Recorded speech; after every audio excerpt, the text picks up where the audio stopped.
Un accueil en grande pompe pour Joe Biden au palais présidentiel de Hanoï. À ses côtés, le secrétaire national du Parti communiste vietnamien. Le tandem est atypique, deux anciens pays ennemis devenus alliés malgré une idéologie radicalement opposée. Mais aujourd'hui, Washington a plus que jamais besoin du Vietnam et Joe Biden le dit très clairement à son hôte. Le Vietnam est une puissance essentielle dans le monde et dans cette région importante.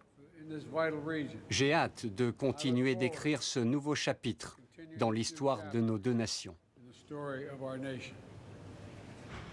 Dans les boutiques de souvenirs et dans les rues de la capitale, cette visite présidentielle américaine réjouit les Vietnamiens conscients des opportunités qu'elle peut ouvrir.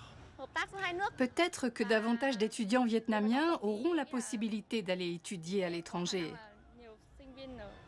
Et puis j'espère que les deux pays se rapprocheront et que les affaires se développeront.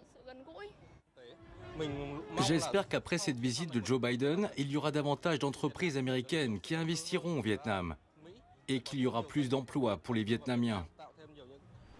Car le Vietnam est devenu une plaque tournante de l'industrie mondiale, attirant les multinationales étrangères pour le coût réduit de sa main-d'œuvre. Les Américains sont déjà présents, mais selon ce diplomate, les perspectives dorénavant pourraient s'élargir.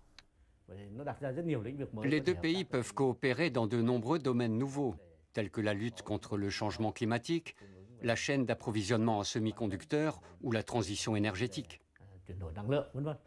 Le Vietnam intéresse aussi les États-Unis pour l'exportation des terres rares indispensables à l'industrie technologique et dont le pays dispose d'immenses réserves. Pour Washington, c'est l'occasion rêvée d'être moins dépendant de la Chine au détriment de la question des droits de l'homme bafouée par cette dictature communiste qui muselle les opposants. Et ce, même si Joe Biden a évoqué aujourd'hui un dialogue franc sur la question avec son homologue vietnamien.